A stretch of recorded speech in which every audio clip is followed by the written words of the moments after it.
Oh, hey, we're live. There you go. Hello, America. I'm sure everybody's watching. Once again, Brian Erickson back with our second round of interviews.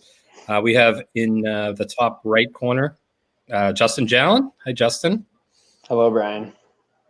So Justin Jallen played for me first 2 years, and then last year he just finished his year at Brown. And then below us, really ugly haircut, Dylan Schuett, our captain, one of the fourth captain in Generals history, and kid about to enter his third year with the Generals, coming in next year, and hopefully we're looking to get a Division I deal. So we're going to talk about a little bit of that. How you doing, Dylan? I'm good. How are you guys? Nobody cares. All right, perfect. So this question was from Brady Gaudette. Oh. It said, "What a downgrade to go from 3 Gaudettes to Jallen." It seemed like a question, actually, now that I'm reading it.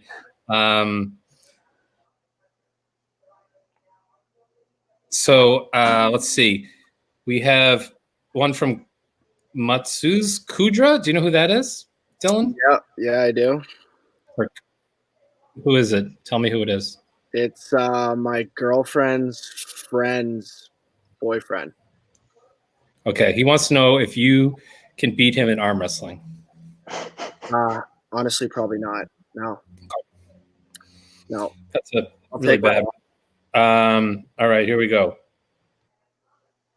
I won't ask that one to Jallen just yet. I'll hold that one. All right, so we have a young fan, Joey, that loves everything Generals. Justin, he's about the same size as you. He's like 7 or 10. And he wants to know, Justin and Dylan, what's your favorite NHL team? So, Justin, we'll start with you because you're from Minnesota. You live in, I assume it's the Wild, but let's go with anyway. What's your favorite NHL team? Yeah, no, it definitely is the Wild. I'm kind of just a diehard Minnesota fan, so I'm a huge Vikings, huge Wild, and huge Twins fan. I don't really follow basketball, so I'm not a big Wolves fan, but definitely Minnesota for the other 3. That's fair. All right, and then Dylan lives in a foreign country. So, Dylan, what's your favorite NHL team from Joey? I'm in the same boat as Jallen. Obviously, I guess Medicine Hat isn't too far from Calgary, and then with going to Edge from grades 9 to 12 there, obviously I'm a Flames fan. So Calgary Flames and Minnesota Wild, so 2 crappy teams. I'm a Bruins fan. We City of Champions. So next question from he got mad because I didn't say his name last time. So Caden Phelps, tender with the Generals from your area. Jal, he went to Holy. Yeah, I know Academy. He is. Yeah. Okay. So he asked first is what's the advice? And Dylan, you can ask this. You can answer this one too because you did have this. What's advice for like a first year player coming to the Generals or coming to the NA?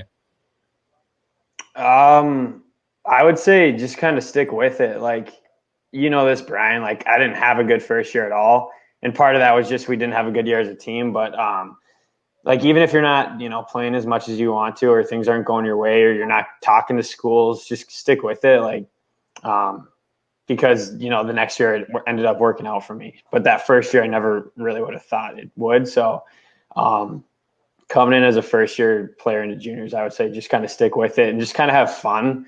Like, everything's not going to go great. Everything's not going to go perfect for you. So just stick with it and have some fun. Yeah, 100%. How about you, Dill?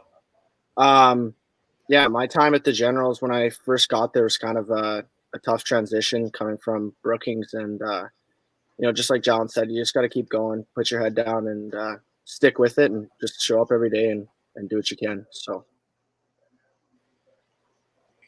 Yeah, and I think both of you, both different types of players, but both of you kind of show how important it is the second year of junior hockey. Like the first year, like points hard to get, really, really tough. And then not that it gets easy, it just gets a little bit easier. And you kind of understand more about the day-to-day preparation, what it takes physically, what it takes mentally. And then, Jallen took off, obviously, that second year. I think you had 23 or 24 goals. And Dylan, like you went from, I don't know how many points last year in the 30s, or the previous year into in the and then we hope that you're going to make a big jump next year. So the biggest advice that I can give to a kid is like, just stick to it. Like when I look at like a kid like Liam McCanny, who Jallen didn't play with, but is a good example of a kid that had, I don't know, like 10 points, as a first year player. And then last year he had 35, and he's a kid that had always scored points at every level. Dylan, you're the same thing. He played in the AHL. He had like 60 points or whatever as a rookie. The adjustment in your game that you played in high school or midgets or whatever is not going to translate. It just isn't immediately. Very few players have that. So I think you both are pretty good benchmarks for any player that plays in this league, that it's a hard league to play in, one, and two, like success can't be measured just on points. It's got to be on winning puck battles, like being on the right side of the puck. And Jallen, you could always skate. Dylan can skate. Dylan can hit. You could always shoot the puck, but getting those opportunities became probably a little bit more challenging in the beginning than they were in the second year. So with that said, what was the biggest adjustment from year one to year two for you, Justin? Part of it was just the game almost just naturally slowed down for me a little bit, and it was in all areas of the game, with the help of you and the levels too, just like little things defensively, offensively, with the puck, without the puck, things like that. Just learning those little things, I think, helped slow the game down a little bit.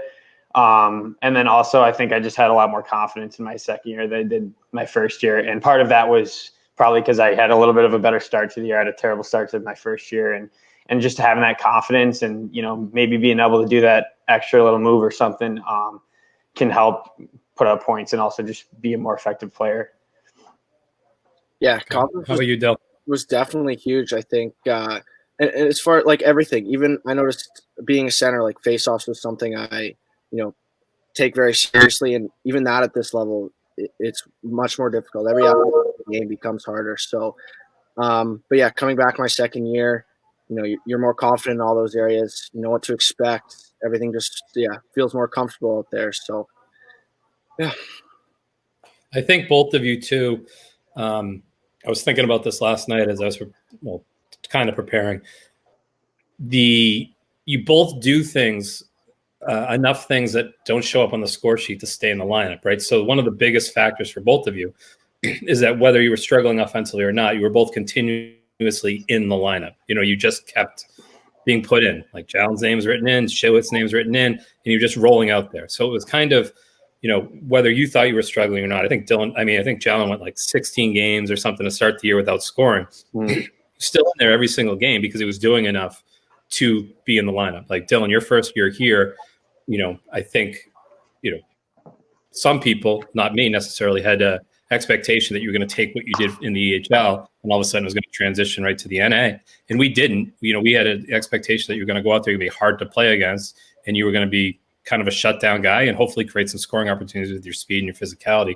And at the end of the day, just kept going out there. And that's a big part, I think, probably just from a confidence standpoint. Yeah. Yep.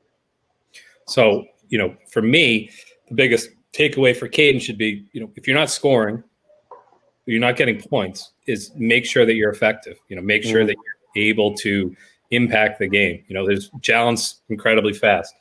If his legs aren't working and they're not feeling great, like he's still got to figure out a way to play well. Like I don't care if your legs aren't working. Like if Dylan, like if you're not, you're banged up shoulder wise and you're being able to be as physical as you want to be, I don't care. Like I still need to impact the game, and that's the biggest part, is get the trust of your coach. And Jallen had it from day one, and Dylan, you had it from day one. You guys are in pretty good situations because you brought other things to the table.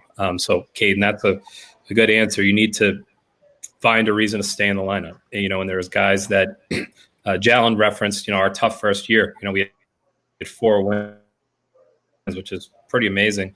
But we had 11 guys from that team ended up in Division One. 11 guys ended up in Division One. We were such a young team, and winning was hard in the league, right? But we also, because of that, were able to be good in year 2 because we were able to stick with a lot of the guys that were there in year 1, roll them out, let them develop, let them grow, and then we had a pretty good year 2. And like the same will be with our team next year, Dylan, as we have probably 16 kids returning from this year's team. very young team from a junior hockey standpoint. Yep. It's a very veteran team, and so for us, it helps and to get, kids like Missouri and Johnny Ham, like we can sprinkle some youth into the lineup without them having to be the man, which is tough. Where when Justin came here, everybody kind of had to be the man and nobody was ready to be that guy. Just we didn't have that experience. So next question, also from Caden, I thought it was a good one. So Jallen and Dylan, but Jallen first. What's your favorite memory of playing for the Northeast Generals? Oh boy.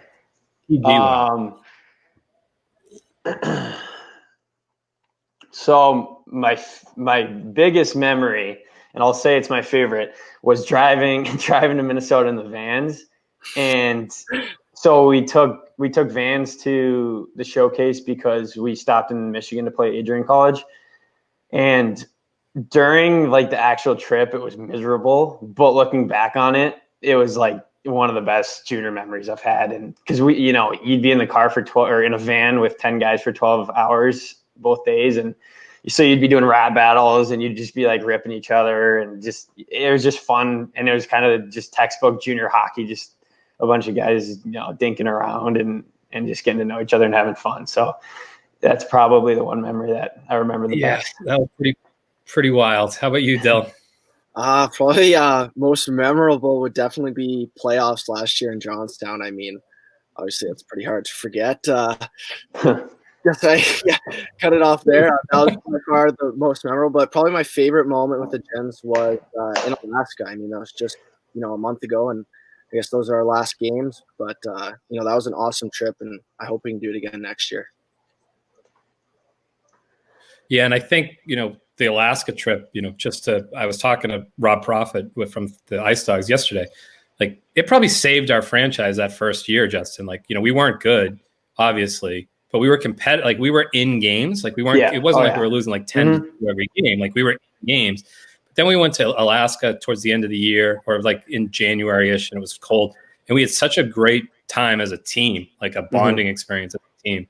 And it kind of like reinvigorated everybody to like for the rest of the season and then for next year. And Dylan, same thing. Like, we were, we traded Joe Nagel, our captain. You took over as captain, which was great. And, internally, I think we discussed that we weren't giving up on the year by any means. We were still going for it. We brought in Sasha, and we brought in Schroeder, right? We added some other elements. But from the outside, it kind of was like, oh, the Generals are kind of packing it in. And we went to Alaska, and we not only went there, had a great time before the games, but, we took Fairbanks, one of the best teams in the league. We lost to them in overtime. Then we beat them. Then we're on our way to Kenai. We had an unbelievable experience. Same thing with Jal, went to the hot springs. We did basically the same trip. Played a 3-on-3 tournament in the outdoor rink because it wasn't -59 like it was when Jal's team went, which is bad. Those are unbelievable memories. Like, for me, I love it. I know a lot of teams in the league don't like going to Alaska. I think it's the best trip you can do. Yeah, no, I loved it. It was once in a lifetime for a lot of kids. Yeah. And Jallen, he one of his best friends and, former teammate, Colin Bielik, right? Like, I still remember, like, all he wanted to do was uppercut a moose, right? And like, for some reason that just sticks him on the brain. That's all he talked about. And he would just go and walk into the woods. Like disappeared, like -50 out. Like, I wasn't very comfortable with him just disappearing into the woods. But whatever. He's out, he's alive. That's probably why he's at West Point.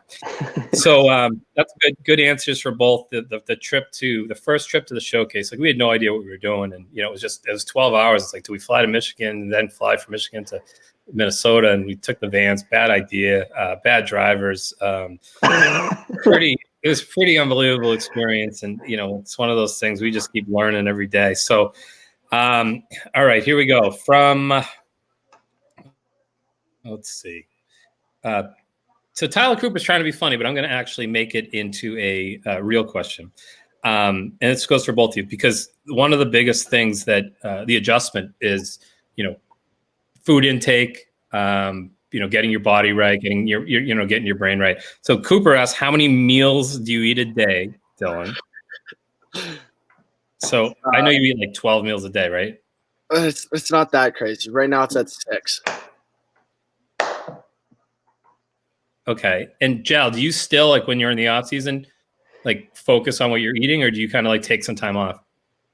I'd say in the off season I eat healthier than I do during the season because I'm not like skating every day and working out every day. But I mean, like when I am home, my family gets healthy food, so it's not really a problem. And then at school, you're eating pretty healthy too. So yeah, I agree. I probably eat healthier in the off season too. Like obviously, on the road when we're eating cheese pizza, it's not ideal, but we make it work.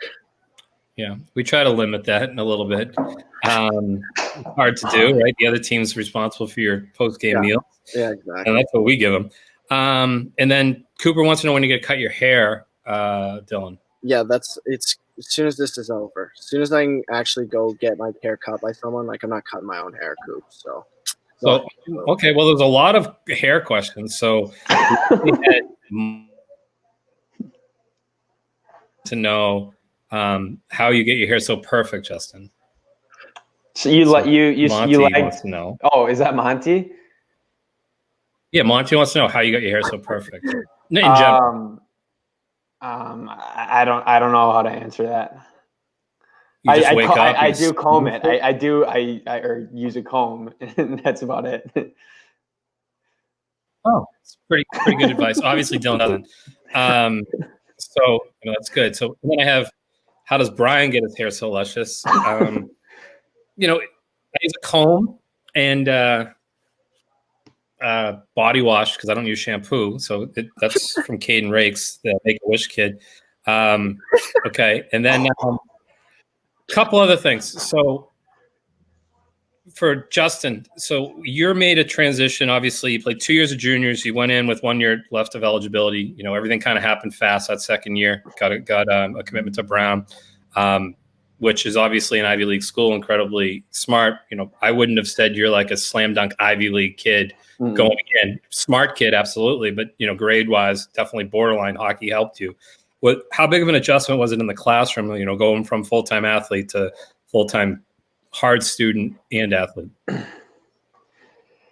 Yeah, it wasn't as hard as I think I expected it to be. And I think Brown is a little bit unique compared to other Ivy League schools because Brown gives you the pass-fail option, which is nice, especially for, a kid who hasn't taken a class in 2 years and, is playing a sport. You can take classes you want, pass-fail. So it just, makes it a little more relaxed and you're not worried about getting 90s on all your tests, and staying up all night studying. You can have a little bit of breathing room there. But yeah, they say the hardest part is getting in. I think that's true. Like, it's not like in Ivy League education is that, that hard and that demanding, but not taking a class for a few years, you definitely had to, kind of get back into it. It took a few weeks to, learn how to read again, things like that. But the adjustment period actually wasn't as bad as I thought it would be. That's good. And then, so Dylan, you were valedictorian of your fake school in Canada. And it's Canadian school. Like, how good can it be? So what are you worried about, or are you worried, about the transition from when you finally go to college after next season, kind of reactivating that part of your brain? And so what are you doing right now to kind of keep it sharp? Yeah, so obviously, I have lots of time now, so I'm trying to get back into, reading somewhat regularly, and then I plan to take my SAT another time, so taking a prep course for that, and just trying to keep my mind into it. I guess I'm a little stressed about the transition, but I know once I get back into it, like Jallen said, and you get your routine, back underway, and everything will start to come back, and it'll be good. Yeah, no, and I think, we have had kids where, we had Colin Bielik and, he had 3 years off and then he went to West Point, which is probably the most rigorous. Jallen, you talked to him, like the schedule is insane, right? And he had like 6 classes and, just absolutely insane. Mm-hmm. But for him, every minute was scheduled out, right? So like he didn't have time to kind of really process it. And then you had other idiots that went to school and, they struggled with it. So, everybody's got to figure it out. But we also, develop that relationship with the local Dean College, where guys can start to take classes, and a couple of guys like Hennigan, who's an idiot. He took some classes last year, so hopefully that helps his transition when he goes to college, so that he can kind of like, oh yeah, this is what I got to do. This is what note taking's like. This is what studying's like. Not simply just, I don't know if you guys, but like a lot of high school stuff, you could just kind of show up, know the material, and do fine. College, you got to little bit study, the old flashcard stuff, and make sure you understand what you're getting into. So, for us, it's obviously important that we have high academic kids. It keeps your options way more open as far as what schools you can go to. And I think that Jallen, you kind of showed that you had good test scores. Your GPA was good, but once again, like if you were just a regular student, I don't know if you would have applied to Brown or to Ivy League school. Yeah. So it opened up opportunities, and for Dylan, who's, fake 4.0 or valedictorian, he's going to have opportunities as well because of those grades, and that's going to open up 61 Division I schools as opposed to, a kid that's got a 2.7 who's only can get into 12 schools. And then you worry about the needs. So that's the question. Then we got two more. Okay. Why are Dylan's ears so big? We'll skip that one. Dylan's so short. We'll skip that one. Are you ever coming home, Dylan? That's from Jolene Wood. Oh, that's my aunt. Yeah, eventually. I guess I got to get my visa renewed beginning of June, so I'll be coming home soon. All right. So, and then I have Garth Schuett. It's my grandpa. Send me an email. Yeah, because he doesn't have Instagram. Garth, you might want to get on there. It's a solid name, by the way, Garth Schuett. So this is obviously for Dylan, because Jallen, you don't know who this is, and he doesn't know you. He wants to know, what is the best or worst advice he has ever given you? Oh, there's been a lot of advice over the years. My grandpa and I are really close. We talk before and after pretty much every weekend. Best and worst advice? Or worst. It could be best or worst, or give me and. We'll go with the best advice. The best advice he's given me is probably just to keep my feet moving all the time. So obviously speed was, an attribute, and like you said, if I'm not producing offensively, or I'm not having it that game, just keep my feet moving, stay effective, forecheck hard, back check, just keep moving as fast as I can and try and make something happen. All right. And then your grandpa has one more. I have to ask them because it's your grandfather. I need to ask you if you know how to plant potatoes. Yes, I do. Learned that with him last summer. Oh, you're like Schuett. Schuett. Dwight Schuett. Dylan Fruit. There we go. So that's Grandpa Garth. All right, last couple of questions here. So, Jallen, you last summer, you were able to go to the Islanders development camp. Obviously, you played St. Paul Academy, right? Mm-hmm. Great high school. Came to the Generals. Not a ton of success first year. Ton of success in the second year, individually and from a team standpoint. Went to Brownland team in scoring, and then went to Islanders development camp. So how was that? One, was that fun? And two, how was the competition? And were you nervous and normal stuff? Yeah, it was a great experience. The tough thing about it was that it was at the end of June. So, obviously, the practices was being run by the AHL coaches. And so it was an up tempo, very fast, not a lot of rest practice. So being in the best of shape in June wasn't possible. So it was a little bit of a bag, but it was, it was awesome to skate with a lot of good players and see where you kind of stack up next to them. But also just, they held a lot of seminars, they held a lot of meetings.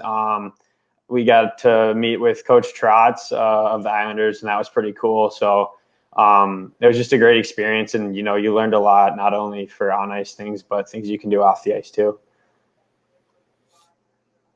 Yeah, and I got to watch a lot of those scrimmages, and like Noah Dobson was out there, and Wallstrom, and some pretty crazy elite talent, right? And Trevor Smith kind of cheapened your experience.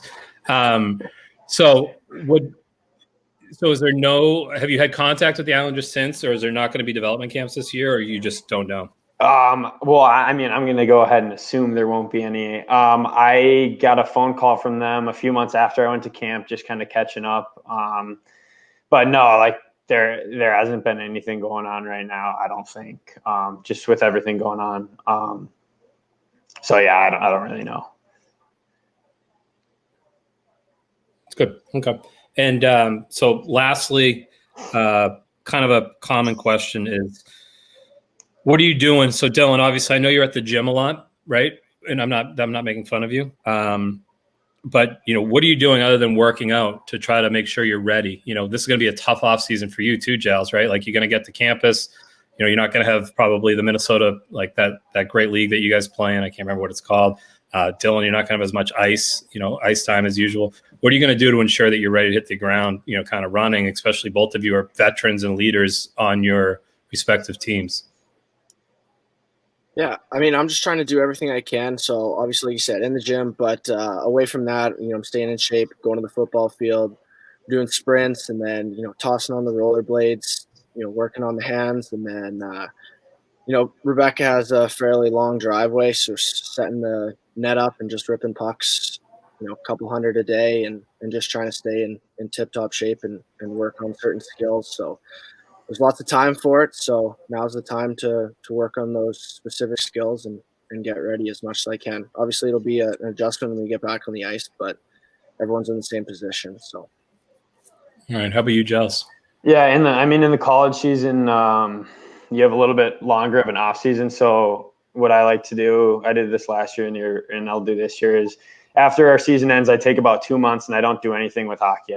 I take some time. I still work out, go for runs, do some sprints, things like that. But I just take a couple months off from hockey. And then once about May hits is when I start, trying to shoot pucks, 4 or 5 times a week, hitting the gym a little harder, and then also just finding ice where I can, which usually in the summer in Minnesota, it's really easy. I don't know with everything going on now how easy it'll be. I'll have to figure that out. But, I usually try to skate 2-3 times a week, work out 5-6 times a week, and then shoot pucks about 4 or 5 times a week too. And that's been one of the biggest questions I've gotten from kids that we've tendered or kids that are interested in coming here, right? Kids that are going to college for the first, like, hey, what do I do all summer if there's no ice? Like, well, you're probably kind of screwed, right? But so is everybody else, right? And I mean that in a good way. But you need to be prepared. Like, there's no running that takes the place of skating. Obviously, you guys know that. No amount of shooting the puck in the driveway that takes the place from, shooting it while moving and skating. There's just nothing that replicates it. So I think the one thing that I've been giving the most advice to on people, for people is, if you play right wing or you play center, like Jallen, you play left wing, like, watch video of guys that you want to play like, and watch how they are on the right side of the puck, back on the back check, and how they attack the defenders on a 2-on-1, right? Like, just watch different scenarios and try to mentally play it out, because you can improve the mental part of your game right now. It's hard to obviously improve the physical parts of your game. But for kids like, like Collier Bankowskis, who's going to make the jump up, he weighs 135 pounds or whatever it is. Like, there's no excuse for him not to come in at 155 next year, right? Like, so you kind of screwed yourself in some ways, because now there's really nowhere to hide from the workout part. Like, if anybody comes back in anything less than, tip top shape, kind of, you're going to be digging your own hole. And it's obviously huge to be a veteran, come back in with a little bit of, roster certainty, and a little bit less of, a little less worry about that. You kind of probably have a little bit more time to get into you, probably a little bit more time to get your brain under you. But, for you guys, the question about, preparedness. So Jallen, how did the NA prepare you to make that transition to college hockey? Because you did have a pretty good start to your freshman year, and it continued. So how'd the league prepare you? Yeah, I mean, well, for one, it's just a tough league. It's not. I mean, I'm not going to bash like any other junior leagues, but it's a league where, guys are hitting you, guys are trying to fight you. Like you gotta be tough. And then it's also a league that's, hard to score in. So that does translate to the college game because obviously it's harder to score.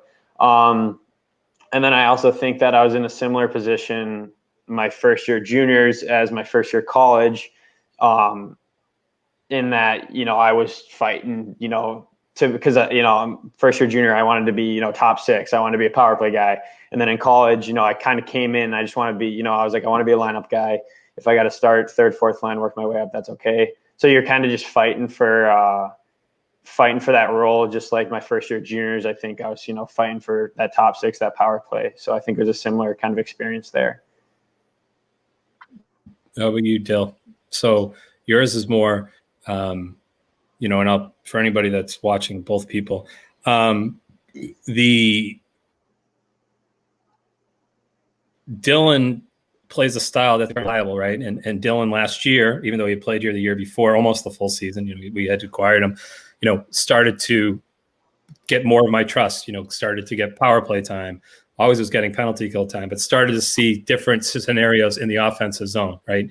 And a big part of that, I think, which is a good lesson for some of the younger kids on the team last year and will be for kids this following year, is like, you can earn your way into those spots, just like Justin had to do freshman year. Like you re-earn your way into those, and Dylan earned them during the middle of the year. Like we would go through the stats, and obviously face-offs. I would put Dylan out for every big face-off because the stats show that you were winning them, and I also felt comfortable with it. But you're also starting to score goals and generate offense, and some of that would have been, I don't know, I don't really classify things as second, third line or whatever, but started to play with different people. And that a lot of that is because of the work that you put in. And I know, Justin, this year for you as well, like you started the year playing with two kids, then all of a sudden you're playing with two different kids, and they're kind of mixing some stuff up, try to get your offense going. Is that a challenge to constantly play with different people? Same question goes to Dylan. Or is it kind of like, okay, great, now we can try to kickstart and create some chemistry? I think it's a good idea once you get towards the end of the year to kind of keep the lineup the same, but once you get like near playoffs and things. But I think at the beginning of the year, it's okay to shake things up, especially if you've got, maybe freshmen who you don't fully know their potential yet, and you kind of want to see how they do in these different roles. So I think it's a good idea to kind of shake things up, especially from, a junior hockey standpoint where you have a lot of new guys coming in things. I think it's a good idea to see who works well with who and see if you can find some chemistry there. But I think once you get towards, the latter half of the year, towards playoffs, it's probably a good idea to let those lines stick and let them build the chemistry by themselves. How about you, Dill? You played with a lot of different guys last year. Yeah, no, I agree. You got to see what everyone can do and let everyone settle in at the start of the year, and just let guys play their game and see what works. And yeah, once you find what clicks and what guys play well with what other guys, put them together, keep them that way, and let them go. I was with Gerard and McCanny last year, and that's the way we started this year, and we shook it up and then came back to it, and it ended up working, and we were buzzing at the end of the year there, and then it was in me, Mac, and Clark for a little bit, and we found some success. And guys, you can get to points where you get in a bit of a slump, you change it up. I think we switched all the right wings there after the Wilkes-Barre weekend, and everything started to click again. Just a little rejuvenation, and it's the way it goes sometimes. But